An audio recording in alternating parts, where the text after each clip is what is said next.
Okay, so what I would do is just start out at 50. Okay. Just walk out the door at 50. Okay, yeah. Okay. So in the beginning, we do lower to higher Yeah. because we're trying to get a gauge for consistencies. So like, at the lowest 35 is good. Yeah. But then sometimes you walk outside and there's already people, right? So then you don't have that time to escalate the Right. collar, or Right. by the time you hit 50, the person's already gone or they pulled away. So that she's thinking her reactivity got them to leave the situation, Yeah. right? So what we do is as soon as we walk out the door, we're already at 50. Okay. And I would operate at 50. So Even for obedience stuff? correct. Okay. So there's two ways with the reactivity stuff, or three. One would be if the heel is very important, it overrides.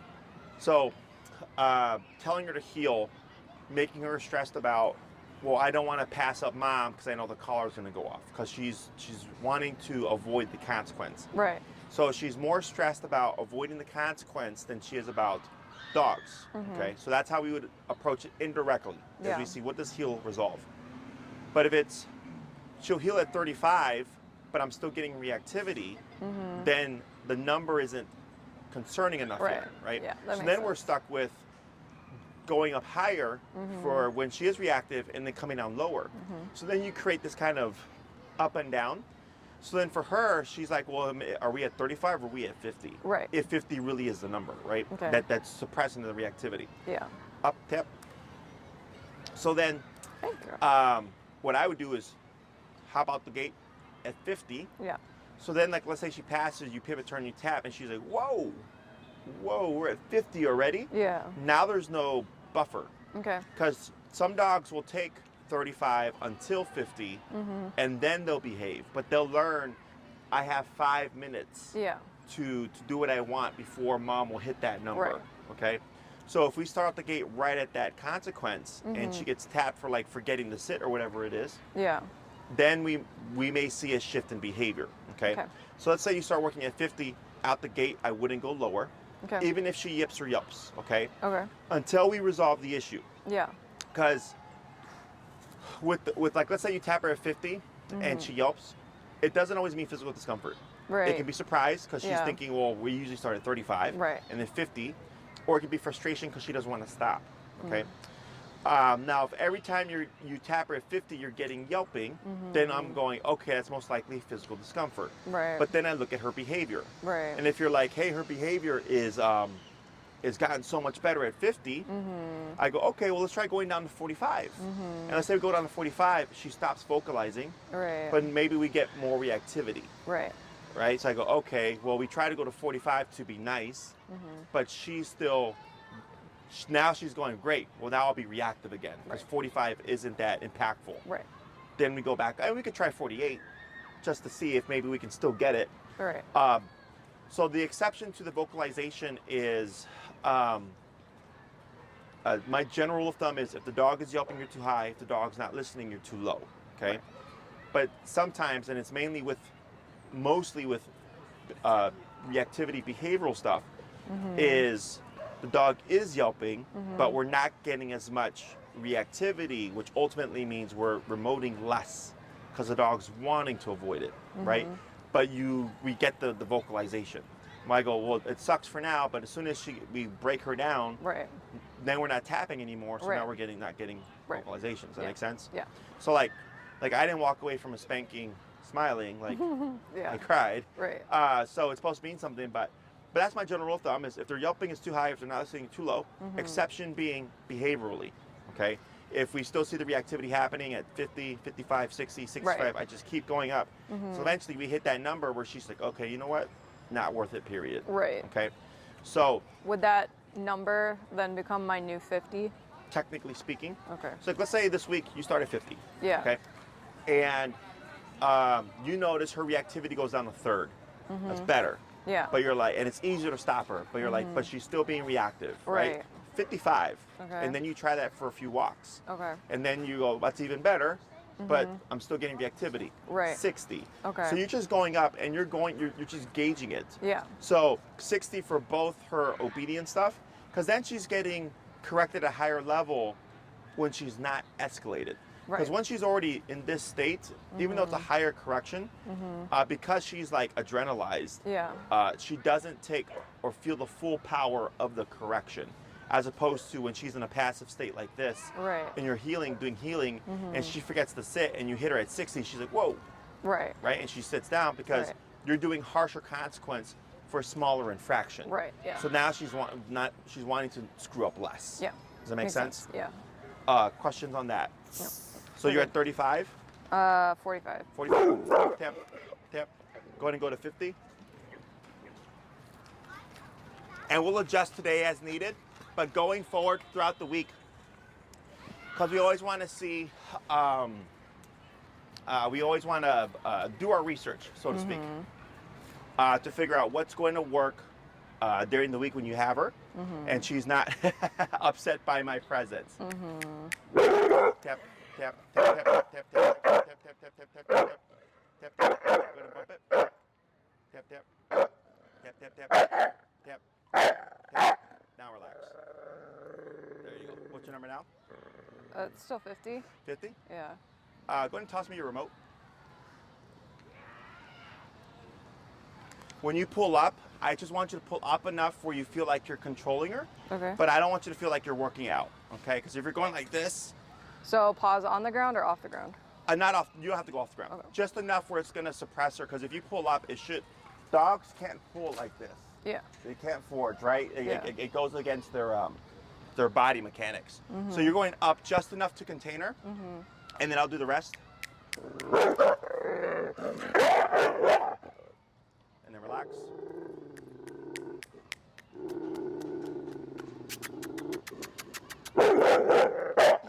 And then relax. It's okay.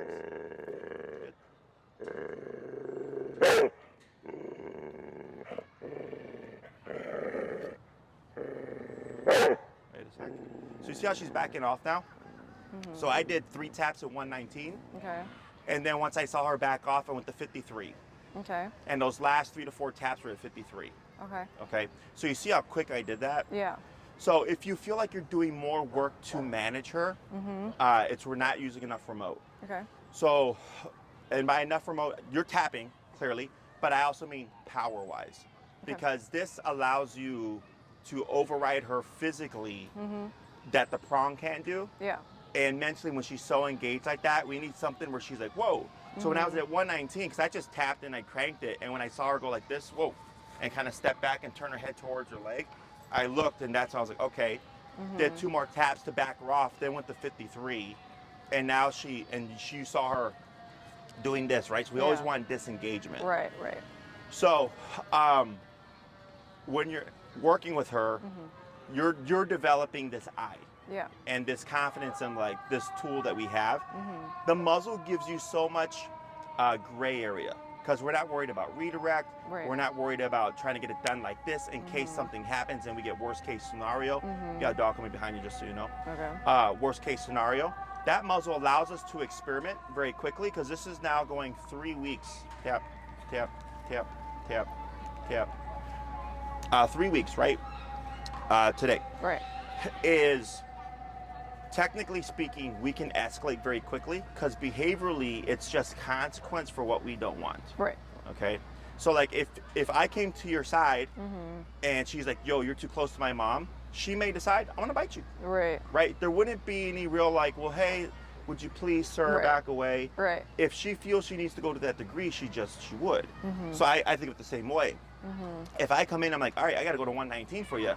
I just go to 119, back her off, and I'm Yeah. like, okay, I don't need that much power anymore. I can dip it down. I'm at 74. I bumped it to see if I could disengage her for that dog that just walked by. Yeah. Because it simply don't do that. Right. The obedience stuff, and like today we will dip down low again because we're teaching something new. But then once we find that number, like, Yeah. you know, we know that 35 is good for the most part until there's humans, and now you said 50, right? But then when we get in this kind of context for her, you can relax.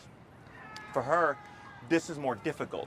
Having to sit here and tolerate my presence, or me Right. talking, or me coming close to you, Right. and all these big motions that I'm doing, and just sit there and take it. Does that make sense? Yeah. So, and if you look at her posture, you see how she's like slumped back, her butt's on the ground, her ears are back. Yeah. right? So then if I start to give, right there, that's a 74. Tap, tap, tap.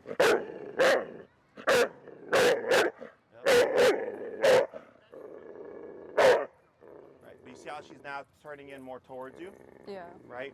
So here, I'm gonna go down, that's 120. There we go, back to the range. And then the ears go back. She's a little bit of a mouth puckering.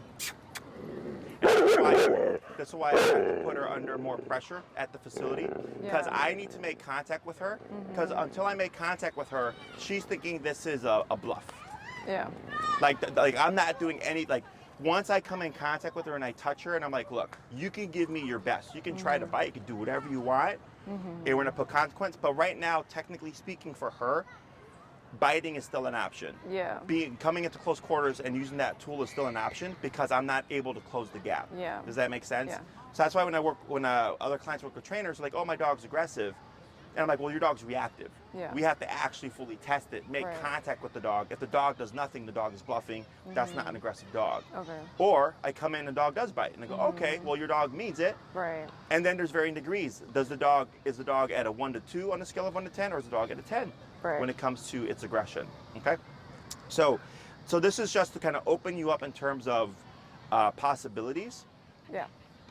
I've done this for a really long time, so I can just jump to things. But that's why for you, I was saying start at 50, do that for a few walks. Yeah. Notice the difference. Yeah. And if you're like, this could be better, which it can be, because we want 0. Right. We want, unless it's like you turn a corner, surprise, I would understand that. Happened, yeah. Okay, yeah. Surprise, right?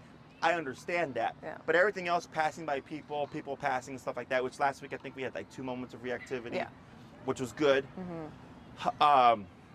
We want as close to 0 as possible. Right, and then you have the tools needed if you need to, like, let's say you turn corner, surprise moment. Well, how do we regain control in this situation? Because that's not something you can really plan for. Yeah. Okay. So I'm going to go down to her, since we're teaching something new, we'll go to 35. Okay. And if she escalates, you'll just pull up and then tap. And if you want, when I turn the dial up, I don't know if you saw, I wasn't looking at it. I was looking at her and I was just tapping. And then when I saw a response, then I looked at it. Yeah. So, okay. because I know that this is not going to kill a dog. Yeah. This is just a muscle contraction. So I could let that go. Yeah. Right. But for most of my clients, they're concerned about the number, right? Because they've not been using this for 10 years. Right, okay. yeah. So this was just to show you and demonstrate, like, how quickly we can address things and how quickly you can escalate, because it's simply don't do that. Right. And then it's just kind of trial and error until you get a feel for it. Okay. Questions? No. I'm going to toss this to you. I don't know. I can do this one. There you go. All right. So, are you familiar with the place command? Yes. Okay. Does she know place command? No. No. I mean, vaguely, she knows to go to her bed. She knows where that is, but she doesn't know to, like, go to something. Okay. Other So than that. for this, what this allows you to do is practice something indoors as well, so you can get more structure into the day. Yeah. And it's not a constant free for all. Okay. Is there any time in the home where is she like reactive in the home? No. No. She's only reactive if someone new is entering. So if like contractors are coming over, if the doorbell gets rung, stuff like that. Okay. She like starts going on her mode. Do her hackles go up and all that stuff, or does she stay pretty? She'll start whining and crying if the doorbell is rung. Uh-huh. And if there's a contractor that comes over, she'll like start barking and, you know, like the fur will go up and all that. Okay. So this gives you what we call preventative approach. So we Okay. have prevention and intervention. Yeah. Right now, what I just did was intervention. I triggered her Right. and I intervened and said, you're not going to do that here. Right. Okay. Prevention would be heal. Okay. So if she's more worried about the heel, we shouldn't see reactivity. If we do see reactivity, now we have to intervene and tell her, like, nope, not an option for you. Right. Place command is the preventative approach for when people come over. So if she's contained, technically speaking, she can't, charge them or whatever. And then there would be an intervening or intervention type approach as well. So what we're going to do here is teach stationary control, so you can start practicing stuff inside the home as well. Okay. So we can just get more discipline inside in her life. Okay. Yeah. So place command is one of the most lenient commands. So we have 6 commands: sit, stay, down, come, place, heal. Sit, down, and place would be stationary commands. Right. Okay, they're don't move commands. Yeah. So like currently she's in a sitting position. So if she was in a verbal sit, it would be put your butt down and you can't move until I give you permission. Right. Same for the down, lay down and don't move until I give you permission. Place command is don't move, but there's more options. So it's simply go to this object and don't get off. She can sit, she can stand, she can lay down. She just can't get off. Okay, Yeah. she could chew on a bone, play with a toy, chase her tail. I don't care. As long as she does not step off of the area, Okay. we're good. Yeah. Okay. So it's the easiest of the 3 stationary commands to reinforce because we're not having to worry about being very strict with what is she doing. Right. Okay. So what we're going to teach first is what we call the send. So for the past couple of weeks, she's learned that that collar means to walk at your side, to put her butt down when you stop, and to stop being reactive. What we're going to teach her now is the tap could also mean leave my side and go to this object, but then don't get off. Yeah. Okay. So what you're going to do in the beginning is you're going to start about a foot away. Okay. So you'd be about yay distance. Okay. I like to step on the placemat with my foot to help brace it because sometimes in the beginning, dogs will want to go against the object. So when you start pulling and tapping, you might see her pull back like this. So this allows me to brace my foot so I can have more physical leverage. So I would have the leash short like so, about a foot. Start tapping first, about 3 taps. And by the 3rd tap, if we see no response, you're going to keep tapping and then pull forward to bring her onto the placemat. Now the first 2 or 3, you may have to leverage it more physical. And the moment she pops on, we stop everything. The prong pressure goes away and the remote pressure goes away as well. Okay. If she were to flush off, goes this way, you pull this way, start tapping to bring her over. And then once she's back on again, we release pressure. Okay. We were not going to say anything here. We're simply just shaping the behavior. Okay. Once she sits or stays on the object for a second or so, you're going to cue the word break, and then you're going to move backwards like this to draw her off. And then you're going to reapproach again, stopping again about a foot away. Okay. Now, if she tries to preemptively go to the placemat, you're not going to allow her. Okay. You're going to don't use your remote. You're going to use your prong. You're going to pull back to put the brakes on to stop her, and then you want to be able to relax where she'll just stand there without you holding her. Okay. So I don't want to restrain her. I want to pull her back, stop her, so that she makes the conscious decision not to go forward. Okay. Once you see that, wait a moment. You're going to do the tapping. By the 3rd tap, no response. Keep tapping and then pull to bring her on. Okay. Questions on any of this? Do I say heel before I start doing anything? Yeah, she'll be at your left side, but you're not technically in a heel, but she'll most likely default to the behavior. Okay? Yeah. So go ahead and take a couple of steps forward. A little bit more. About there, good. And what's your collar currently set to?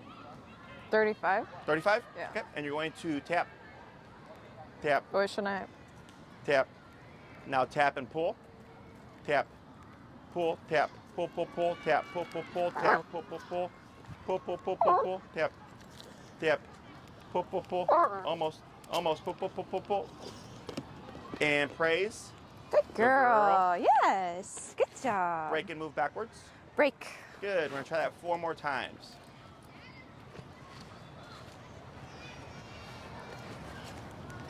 And tap, tap. There we go. Yes. Wait a moment. Good girl. Bit more praise. Atta girl. Job. Good job. Yes. Break and move backwards. Break. Good. 3 more. Good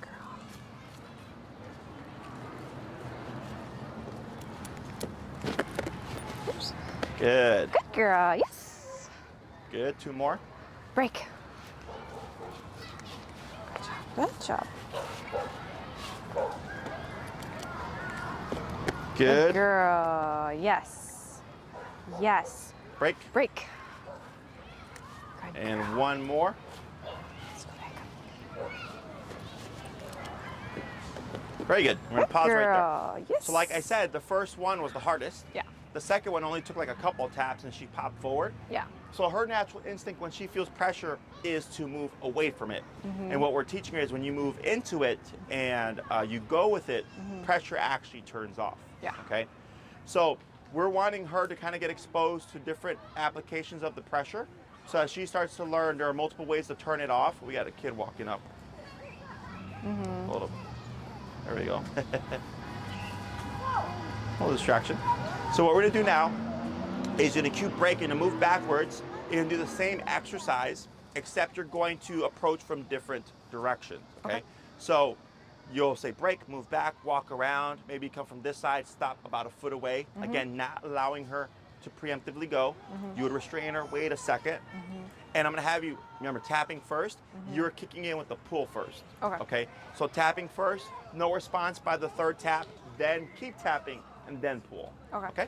Go ahead. Break.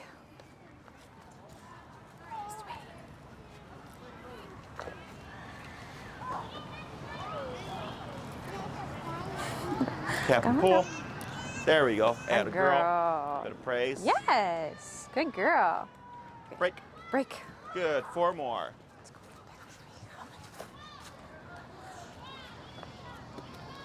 Yes. So here, see how she kind of went on? Because she was going with your momentum. Oh. So when you approach stopping and stopping her, and then tapping, because see. we want to make sure that the tap itself is what's getting her to go to the object. Okay. Okay, I'll try again. Break. Come here.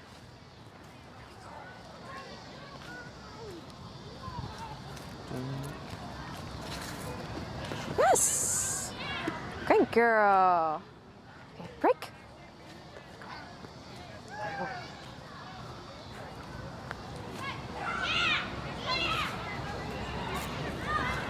Yes. Good girl. Good. One more. Break. Good. Hold. Tap. Tap. Tap. Tap and pull. There you Good. go. Let's Good go ahead and girl. bump her to 42. Okay. Good. You're gonna do same concept, but you're gonna send her from about 2 to 3 feet back, as opposed to 1 foot back. Okay. Okay. So it'd be tap, tap. So come to a stop. Wait a moment. Tap, tap, tap. No response. Tap, pull, and keep tapping. Okay. Okay. Break. Good girl.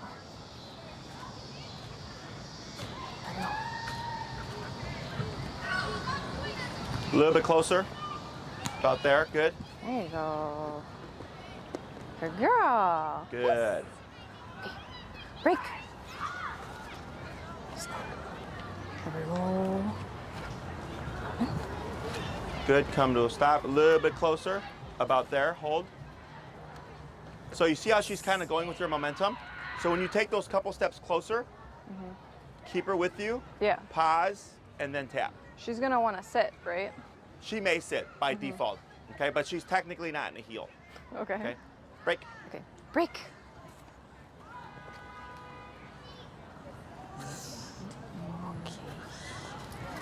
Right. I did it again. So yeah, use your prong to stop her, okay? Yeah. Okay. Break. Break. Good girl. There you go. Good job. Good. Yes. Good girl. Okay. Break. Break.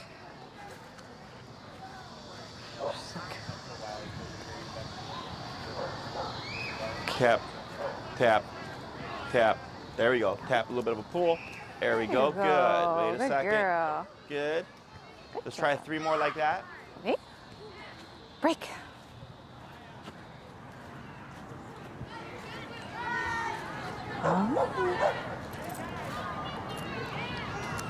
Yep. Tap, tap, pull. There she goes. Good. There you Batter. Good girl. Good. Break. Good job. Break. Good. 2 more. Good girl. Right.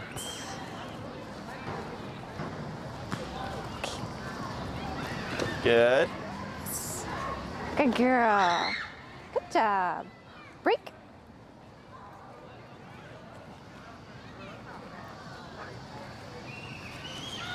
Tap. Right. Good And a girl. pause right there. So that was like 1 or 2. Yeah. Yep. So you see, like, so she stopped with you, and then when you tapped, you see how she kind of moved with it, whereas before she was going against it. So that's why we're doing all these reps. Okay. Yeah. So the first 5, we started just a foot away because I assume the dog's going to resist. So that puts you more at an advantage to lead her there. Yeah. Because all she needs to learn is how to turn it off. Right. So once you learn how to turn it off, it got easier. But then if we always incorporate the leash pull, she'll become dependent on it. Yeah. Okay. And I want her to learn that the tap itself is what's sending her. Yeah. And we'll put a title to this by the end of class. Okay. But I want to make sure that it looks like that, because then I know for a fact the tap is what she's responding to, Right. and not her assuming to go there. Yeah. Okay. Questions on any of this so far? No. So we're gonna do another batch of what you just did. On the last one, I'm gonna have you send her from this way, and I'm gonna approach from this way to see how she does with the spatial pressure. Okay. Break. Break. So same exercise that you were just doing.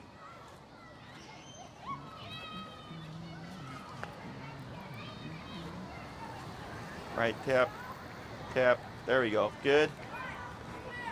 Good girl. Yes. Okay. Break. Good. 4 more.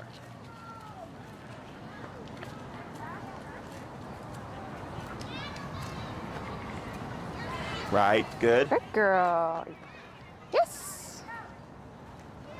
Break. Good girl. Good job.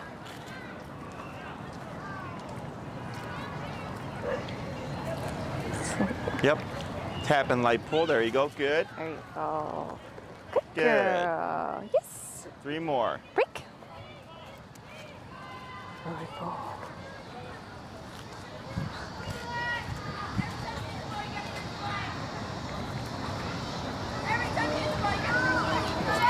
There we go. Good. Good girl. 2 more. Yes. Ember, break.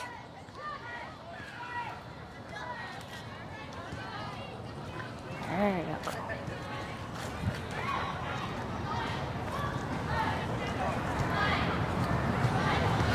Tap pull. Good.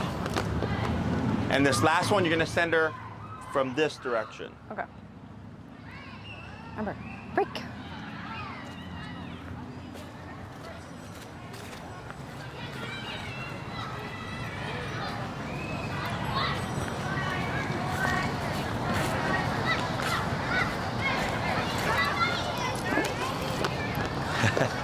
So what you're gonna do is you're gonna step in closer, so you're near the edge of the bed there. There you go. And I'm gonna approach from the side. Okay. See how she takes to it.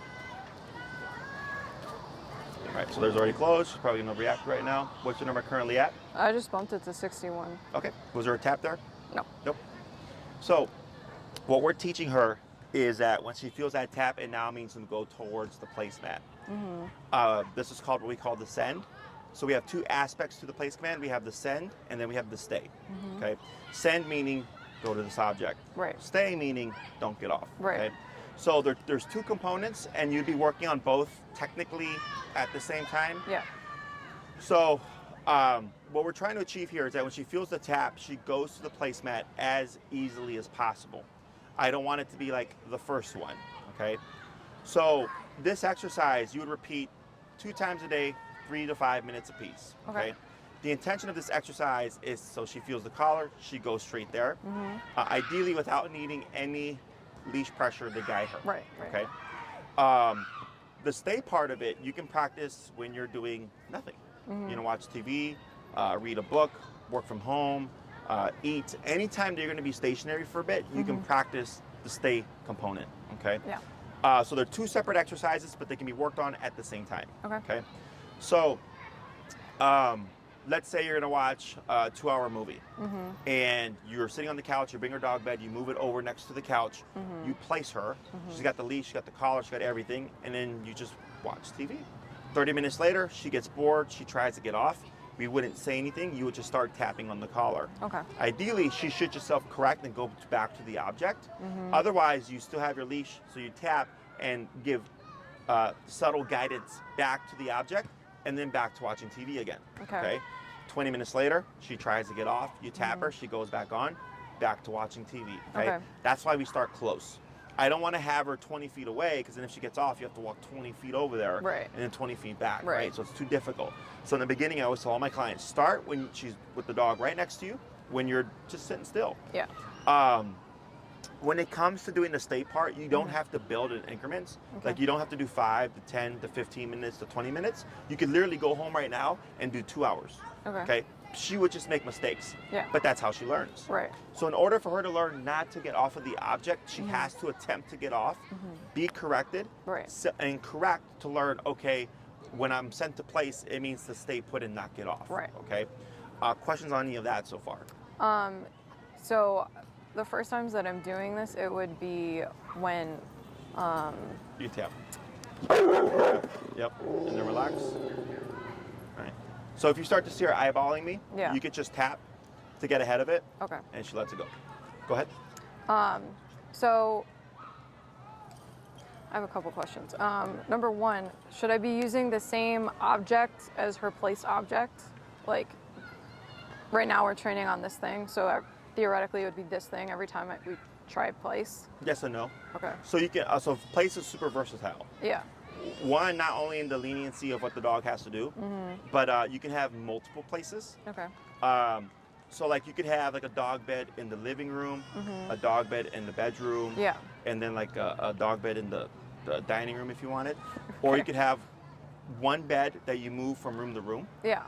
And they could be different objects as well. Like you could use a towel, a blanket, an ottoman, a dog bed, anything that sets a perimeter. Okay. Okay, Yeah. that's all we need. Yeah. Like you can't point to the corner of a room and say place because you have the walls, but then Right. you don't have anything to set a perimeter outwards. Yeah. Okay, so we need something. So like one time I came here and I forgot to bring my placemat.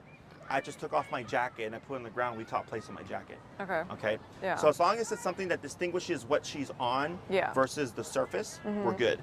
Now you do have to teach each item separately. Okay. So like a lot of my clients will have like a dog bed in the house and then they'll carry like a towel in the trunk. Yeah. So like if they go to a restaurant, they'll just roll out the towel. Yeah. But they will have taught both objects as place. I see. Yeah. Does that make sense? Yeah. So, and you can even have more than one place in a room. You just have to distinguish which place is she going to go to. Yeah. So it could be different names, place, bed, mat, Okay. or physical direction, place, to teach her or show her where she should go. Okay. Other questions? When I'm first starting out, you said to do it when they're close by. Does that mean that I should be like leaving her leash on, like when we're in the house and practicing this? When you're doing this, correct. Yeah, only Okay. when you're doing this. Otherwise, you take it off. Yeah. So this works in stages. So the first week, it's always you're right next to Ember, and like let's say you're going to do 2 hours, and at this stage, let's say you're going to do 2 hours, and an hour in, you're like, I'm going to grab something from the kitchen. I wouldn't get up and expect her to stay put. Right. You would release her first, Okay. get up, then do what you're going to do, and then you could simply replace her. Right. Or she Okay. could be done. Yeah. Okay. By the second week, it would be Ember's on place, and I'm going to get up, go to the kitchen, and Yeah. come back, and it's expected she stay put. Okay. Okay, but we're still next to each other. We're just adding movements and distractions. Okay, because let's say you're practicing this diligently. Is Ember's learning when I'm sent here and I feel the tap, or when I'm sent here I stay here. When I feel the tap, I go back. Right? Is you're getting all these corrections in. So by the time we hit the second week, if you get Yeah. up and she tries to follow you and you correct her, she should already be going back to the place with very little effort. I see. So then I can just continue walking and not have to lead her back each time. Right. Okay. And there might be times where you'll have to do that, but we work in stages because if you try to push too much too soon, Yeah. you end up creating more work for yourself. Yeah. And it's more frustration for the dog because we're trying to jump ahead. Right. Okay. Which happens a lot with place command. Like almost everybody likes like, Jesse, like I had my dog on place and they wouldn't stay. I'm like, well, what are you doing? Well, the dog was across the room. I'm Right. like, but I told you not to have the dog across the room. I said have the dog at your feet. Right. Okay. So the first stage would be at our feet, Yeah. or immediately within our area. So that's easier for us to correct the dog over a long period of time. Yeah. Second week would be still next to us, but now I'm more proactively getting up and moving around. Third week, we can add like a 4 to 6 foot distance. Leash is still on. Yeah. And I'm even more proactive about moving around. Fourth week would be she's across the room in a corner on her bed, and I'm vacuuming, sweeping, doing yoga, working out, vacuuming, whatever. and she has to stay put again still with the leash, Yeah. okay? Until we get to the point where we think, okay, I don't need the leash, at least for this context. People coming over is a separate context, because now we have a stimuli, Yeah. okay? But we would be building her up. Yeah. Okay. And you could do stationary work multiple times throughout the day. There is no real cap to it. Because dogs sleep 16 to 20 hours a day as it is. You're just picking where she's doing it for a few of those hours. Yeah. So I could literally do 2 hours in the morning, 2 hours in the afternoon, and 2 hours in the evening. Or I could do 15 minutes, 3 hours in the afternoon, and half an hour before bed. Or I could do an hour in the morning, an hour in the afternoon, and 3 hours in the evening. Like, you pick and choose, Okay. Because it's just her trying to sit still for that length of time. Yeah. Yep, there you go. Other questions? That's it. Let me think here. So one thing, and we're actually already touching upon it, is like, let's say she's on her place bed, right? And someone happens to ring the bell and she triggers and she flushes off. You would just start tapping. Ideally, she would self-correct. If not, you would keep tapping and help lead her. Right. Doing very minimal effort with the guide. Okay. Just enough to direct her where. Yeah. I want her to do a bulk of the work. Okay. So now she starts to learn. I'm on my place. I heard the doorbell go off. I did my usual thing. Right. Collar went off. Yeah. And then when I went back, it turned off. So then she's thinking, all right, well, if I break this, even in this situation, this will happen. Yeah. And then we repeat that. But let's say that you do that a few times, and now she learns, okay, don't get off a place when someone rings the doorbell. And then you ring the doorbell, but now she's barking, but she's barking on place. Yeah. Okay? Is you can still correct the behavior. Okay. Okay? So place is get off, stay here, don't get off, right? However, we can still have rules like no barking, no whining, whatever you want it to be. Like right now, we just said, don't look at that dog walking behind me, right?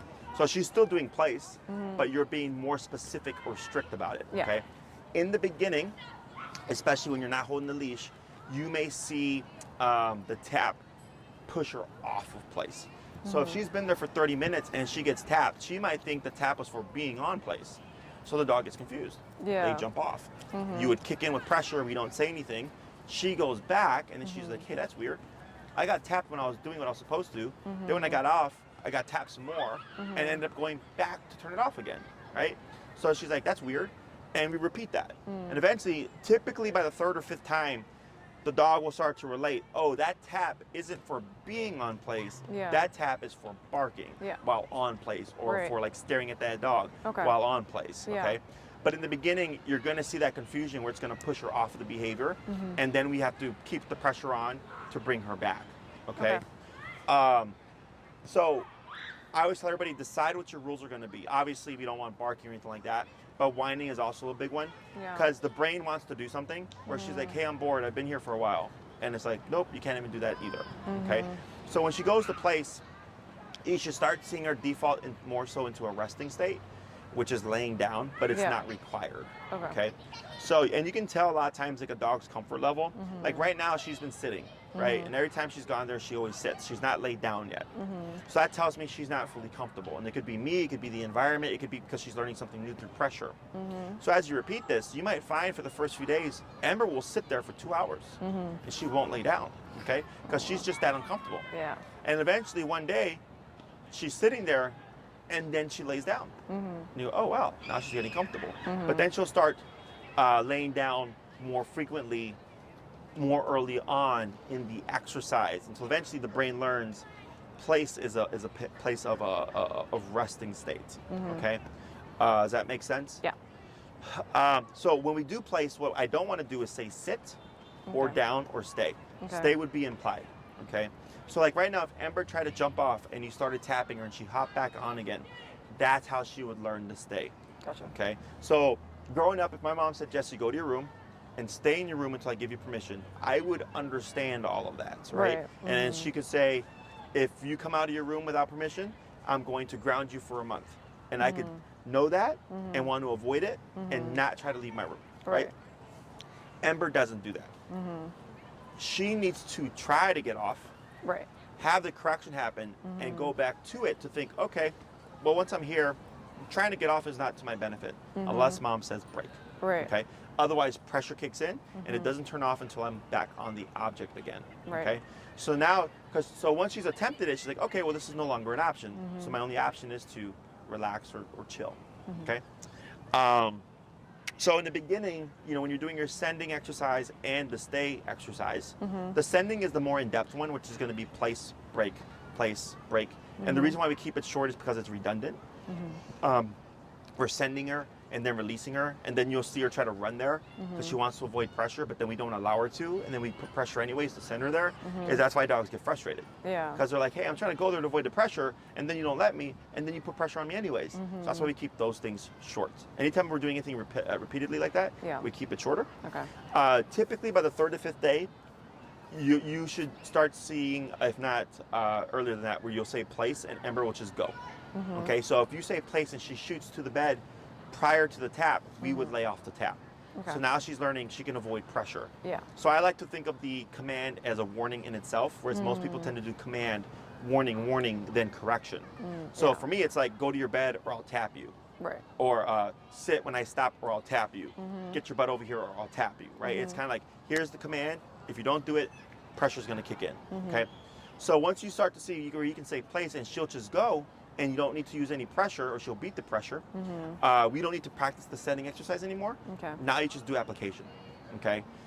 Which is place, and now you don't move for the next 2 hours, 30 minutes, 10 minutes, whatever like the time you choose. Right. Okay. Questions on any of that? So in the beginning, when I'm teaching her place, and you said the intervals should be shorter, you were saying like I could go home and watch a movie for 2 hours. That's kind of like making the interval longer, right? It's like, Correct. is that okay, or Yes. should I like start for 5 minutes of a movie and then let her go? Don't have to. Okay. Because it's simply, don't get off. Right. Right? It's real Okay. simple. So the 5 minute part is the like going there and coming Correct. off? The 5 minute exercise, 3 to 5 minute, is place, break, place, break, place, Okay. break. Essentially what we were just doing. Okay. And then we stopped so I could talk to you about the stuff. Right. Now we just did the stay component. Right. And we did like a 5 to 10 minute stay, so to speak. Okay. So, yes, you could go home and do 2 hours. You could put on Titanic. What is that, 3 to 4 hours? I've never seen it, but it's 2 VHS tapes. So. Yes, that's a long time. Yeah. So yeah, because she's gonna make mistakes, but that's how she would learn. So, so growing up, like I went to church as a kid, and I remember like going to church and my mom saying like, "Okay, Jesse, like you have to be quiet for the next hour," and like that was a challenge for me. Like I remember like climbing on the pews and like looking in the Bibles, like is there anything fun in here to read? There wasn't. And then you mature and you learn how to sit still for a bit, right? Right. So that's what we're doing essentially. Okay. So you pick and choose. So the way I approach it is I always tell people, think about how you would apply this in your life. Yeah. And what's the longest you would need her to hold it for? Yeah. So like we had a dog that used to growl. It was a board and train at their toddler. Okay. And so knowing that the toddler was probably going to have a bit of like freedom for length of time, we would practice really long durations with him. He was able to do like 6 to 8 hours. Wow. Okay. Because I told them, like, when you got a dog that growls at your kid for walking or crawling around, you want to know that if you put your dog in a corner, Yeah. we have no worries because that dog is under control. Now you just focus on the child. Right. But when it's, I don't know where my dog is and where's my kid, crawling around or whatever, or is the dog behind the couch, there's too many unknowns. Yeah. So just having that nice constant Right. and knowing how reliable it is just allow them to focus on the child. Yeah, okay? that makes sense. So same thing for you. So you just think to yourself, so like let's say the longest you would need her to do is an hour and a half. I would practice 2 to 2.5 hours. Okay. Okay. Because let's say the hour and a half is when a friend comes over or somebody she's not met before, right? Is now it's more difficult Right. because of that stimuli. Right. So you're challenging her by going longer Right. to make that hour to hour and a half time frame with that new stimuli easier. Yeah. Okay, and you can do even longer than that. So, and it's super easy because it's just when you're not doing anything, just have her set up. Yeah. And then in the beginning, and we'll talk about how we will progress all this stuff, so you can have people come over and not and not have to worry about what is she gonna do. Right. So we're gonna put pressure on her, see what that helps resolve. If we start to see her containing more, how we can socialize her safely Yeah. and correctly. Right. And then we can't make her social. So if it's like, okay, I've done this 100 times and she still doesn't like my friend, we at least have a means of controlling her so that people can come over and you can Right. have a life and Right. not be like stuck. Yeah. Okay? Okay. So there's a number of options. There's no Yeah. right or wrong. It's just what's going to work. Right. Okay? Questions on any of that? Nope. Good.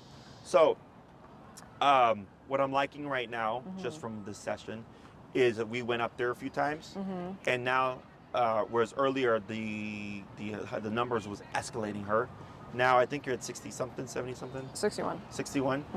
Whenever she's looking at something, even me, she's taking the hit and disengaging. Okay, because that's what she needs to learn. Right. Is the collar doesn't mean go, it means no. Right. And sometimes that requires more pressure just to get the dog to learn how to disengage, and then we can ease up. And as long as it's working easily, should never be an argument, we're good. Okay. Other questions about that? So if I get into a situation where, And wait a sec. Right, see what she does. Good. Right. So she's a little weird because she's not a clear black and white disengagement. She takes the hit, she escalates a bit, but then right there I said hold, and then she like that residual came out, and then she settled. she wanted to get the last word. Yeah, I know. She's like, don't you talk about me giving in. Yeah, so that's another thing too. Okay. Most dogs, it's like pressure and it's off. Whereas for her, it's pressure, she escalates a bit, and then when you lay off the pressure, she then kind of lets it go. Okay, so that's just something we have to keep an eye on. Okay. That might have to do with what I was going to ask. Because, like, one of the times where she had a meltdown, like, previously this week, it felt like the numbers were just, like, egging her on. Like, even when I escalated really high, she just kept going. Sure. So, I mean, I feel like... Yep. And then relax. Yep. Wait and see what she does. You're Right? funny. And then...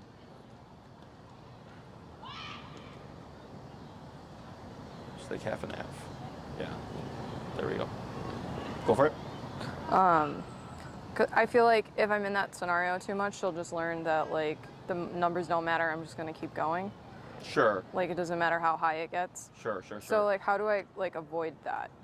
So it's going to take trial and error. Yeah. What I suggest is we pick an approach and we stick with it at least 3 walks. Okay. And 3 walks that I would only qualify those 3 walks if you had moments of reactivity and you did the same thing, let's say 10 times in those 3 walks, and you're like, yeah, that didn't feel like it worked very well. Okay. Then we move to the next thing, right? So Okay. like right now, or not right now, but earlier I said start at 50 now. Right. Is you do that for 3 walks. And if you had 10 moments of reactivity and you're like, it was better, but it could be better, because remember, we want 0. Then the next walks I'm at 55. So the only thing I'm changing is my number. From the get-go, I'm now going to be at 55. Right. And then, let's say you hit 65, and you notice a difference, but then you also notice sometimes it escalates her. Well, then it would be, I'm going to stay at 65, but I'm going to start to give bigger gaps, and or when I feel like she's escalating, I'm going to lay off the pressure to see if she de-escalates and lets it go. Yeah. Okay. Does that make sense? Yeah. So it's like science experiments, where you have your constants and your variables, right? So our constants are the tool that we're using, the approach that we're using, Right. your prong collar, pulling up, all that stuff. Those are your constants, right? Right. But now the variables become the number. Because now we're going to not go at 35, we're going to start at 50. Right. Okay? And then once you get to a number where you feel like, okay, it's doing good a lot of the time, but then there's sometimes where she escalates. Then I go, okay, I'm going to keep it the same number, but now I'm going to start adding some space between the hits. Right. So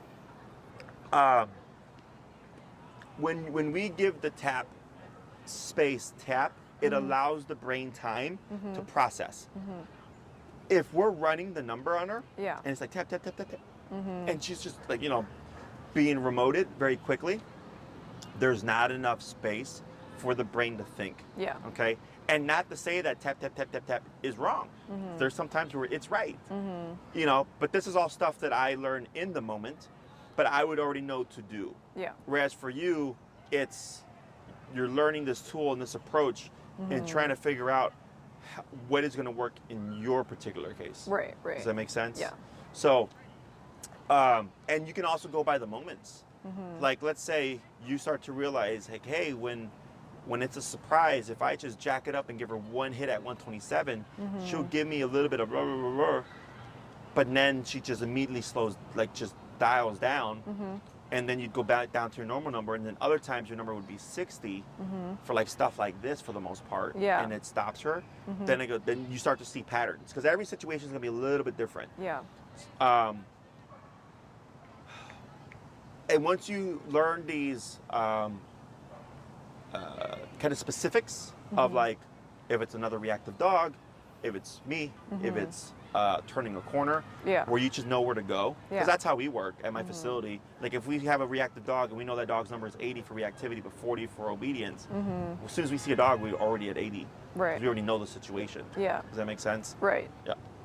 But in this scenario, I would already be starting at 80, right? Because we're starting at 50 now.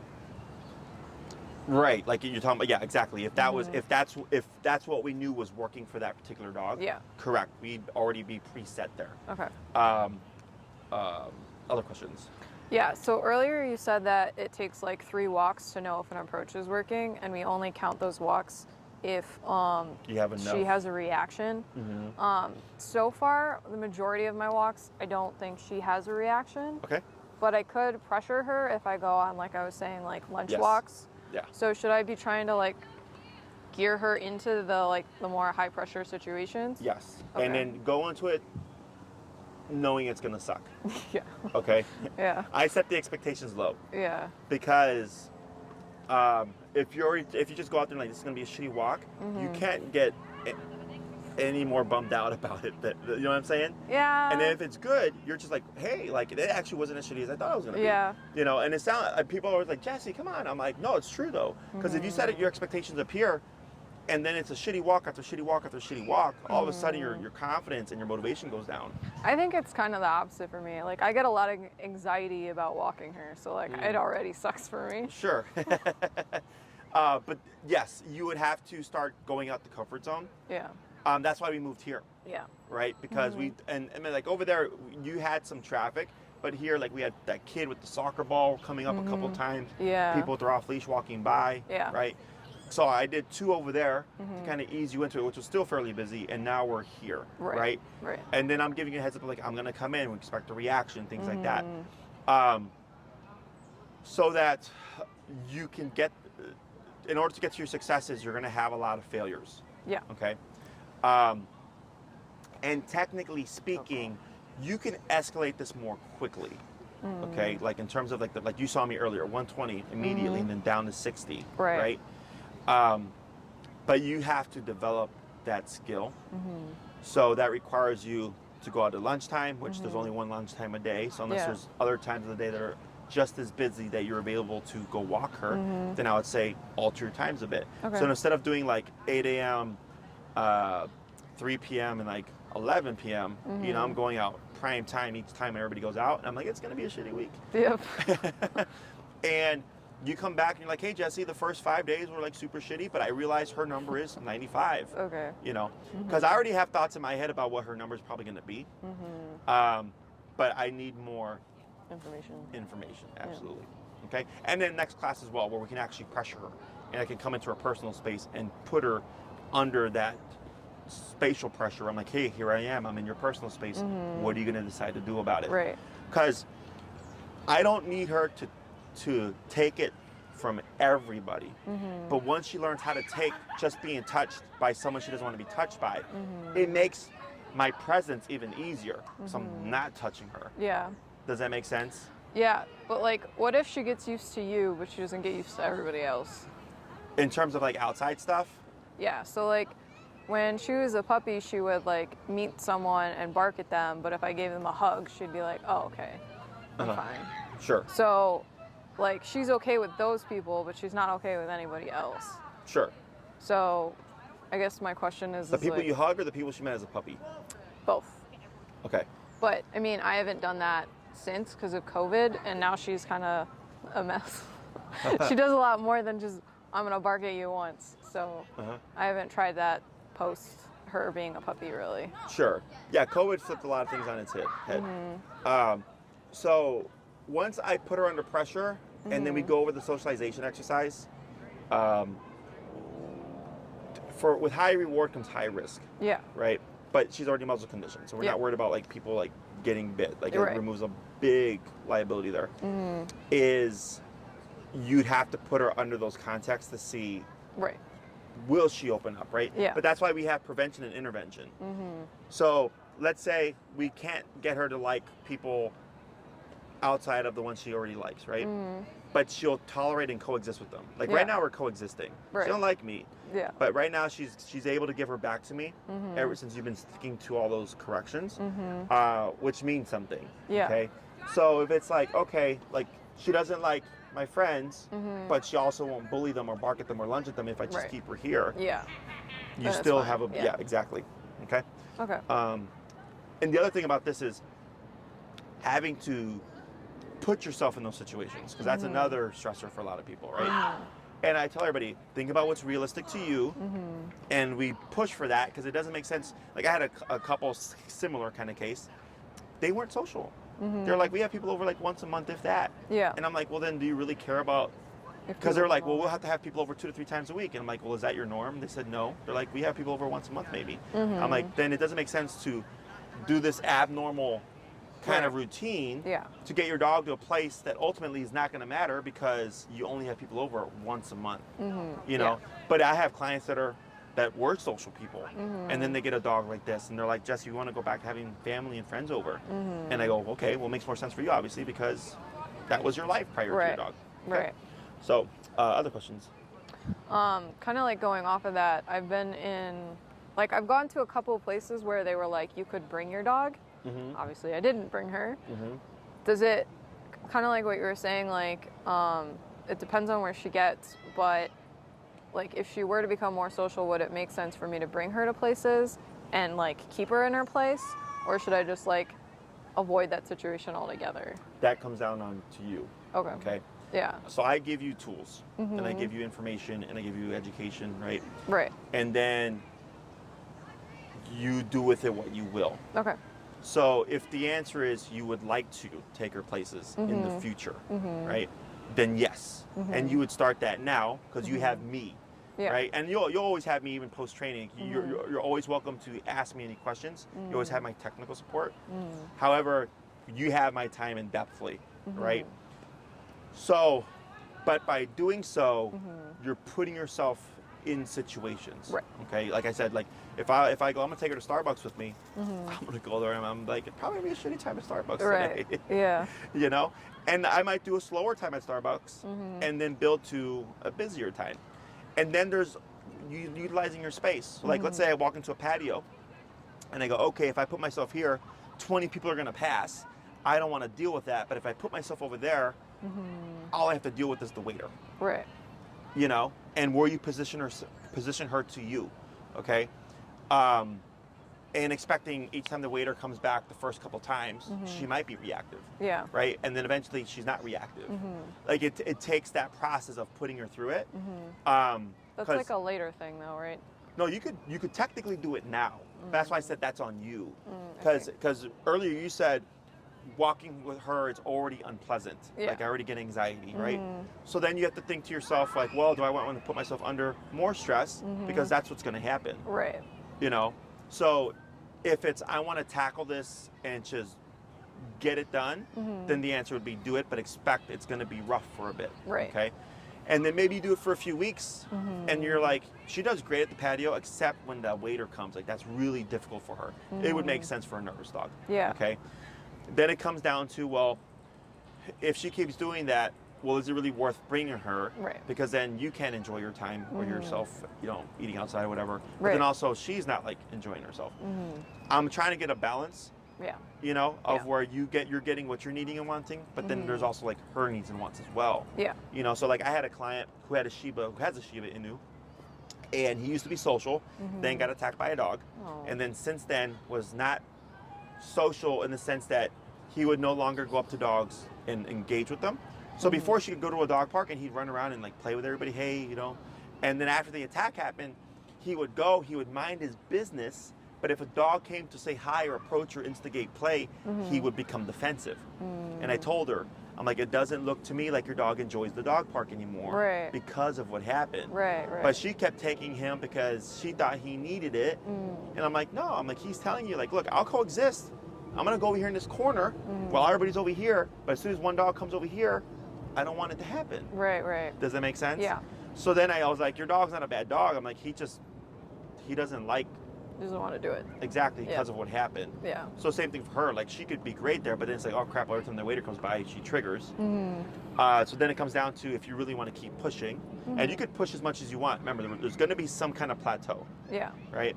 So unless it's like, hey, or waiter, can you take my order from 6 feet away, so my dog's not reactive. Yeah. You know, like it's really kind of just play it by ear. But technically speaking, when you learn these things, the only one you would not do yet would be people coming over. Yeah. Because there'd be too much of a gap between her on the place and answering the door. Yeah. Okay, that's something we got to work to. Yeah. But technically speaking, like, you could come to a park and have her, like, you sit at the bench and you just lay down a towel and you place her and you're just there.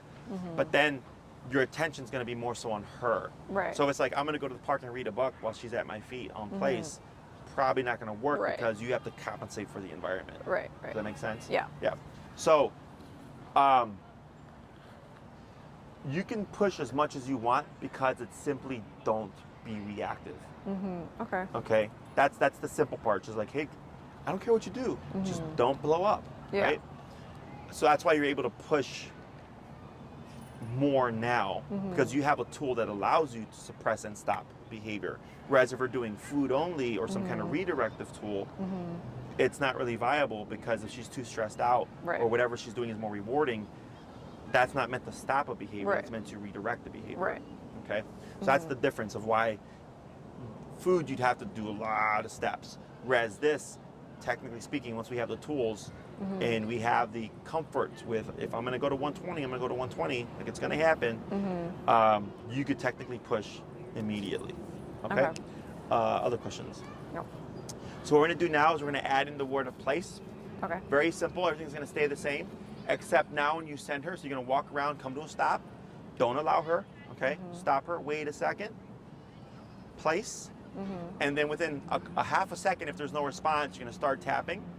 And then once she goes, perfect. Stop tapping. Otherwise, the same rule applies. By the third tap, if no response, keep tapping, and then pull to bring her to the placemat. Okay. Then we'll wait a second, break, walk around, come to a stop, place, and should she go, we don't need to tap. Okay. Okay? Should I bring my number back down? Yes. Thank you, bye. Alrighty, and break. Break.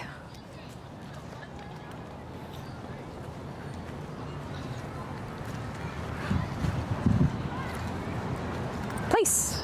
Oh, So she started to go just prior to the place. Okay, Yeah. break. Here.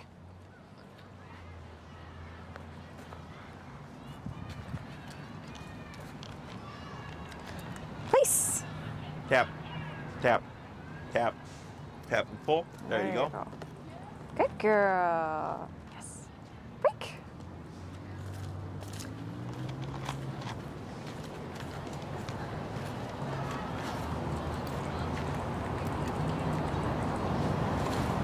Place. Well, I messed that Yeah, one I up think you too. did it backwards. Good girl. I know, I'm confusing. Break. Sorry. There you go. Place. Good. Good girl. Yes. Ember, break. Oopsies. Place. Good. Was there a tap Good there? girl. No, she just went. Let's go.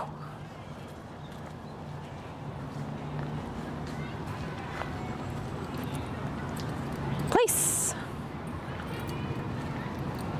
Yes, there you go. Good girl. Good job. Break. Good. One more.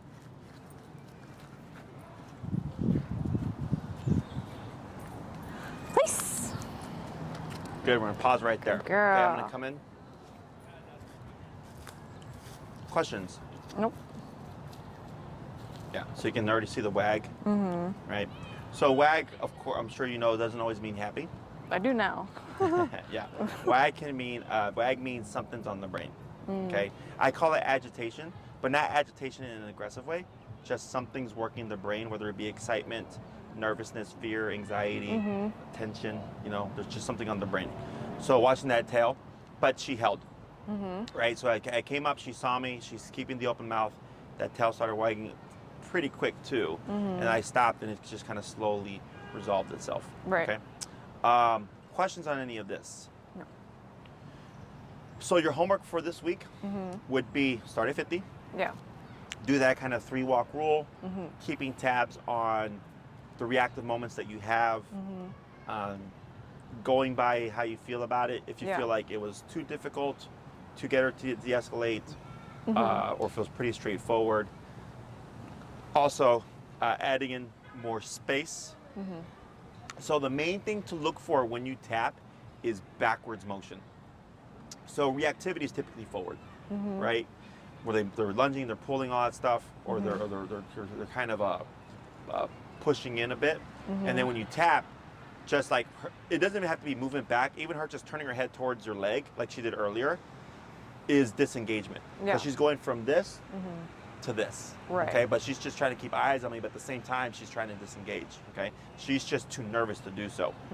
So if you tap her and you feel like she's giving some kind of away motion disengagement, even if it's, you know, bark, tap, bark, bark, grumble, grumble, but she's doing this, and I lay off the tap, and then eventually she's just like, and just lets it go, that's fine. Okay. Okay. Otherwise, and you know, if you feel like it's escalating her, how high are we on the number? All these things are things that we're keeping tabs on Okay. until we figure out what's going to work for her.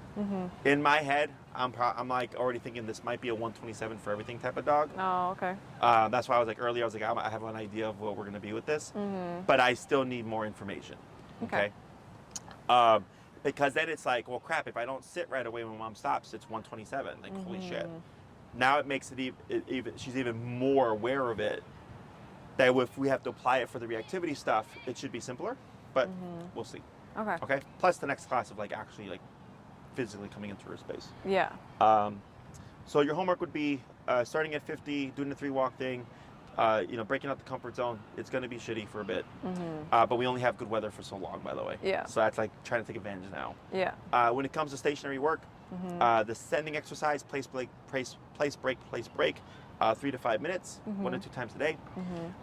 The stationary stuff, as many times as you want, for as long as you want each time, because it's not redundant. Yeah. Okay. Once you feel like you can say place and Ember just goes, you can stop the sending exercise and you can just focus on stationary stuff. Okay. Okay. Do expect when you go home, like let's say you're going to use her dog bed, you're going to have to repeat this exercise with the dog bed. Okay, it's not going to just transfer like, oh, like this is now place. Okay, so any new object that you'd want to incorporate as a place, you can either use same word or a different word. Okay. You would have to use the remote to teach her this is now also place. So if I have a bed and a towel, those can both be placed. Correct, but Okay. they're two separate things.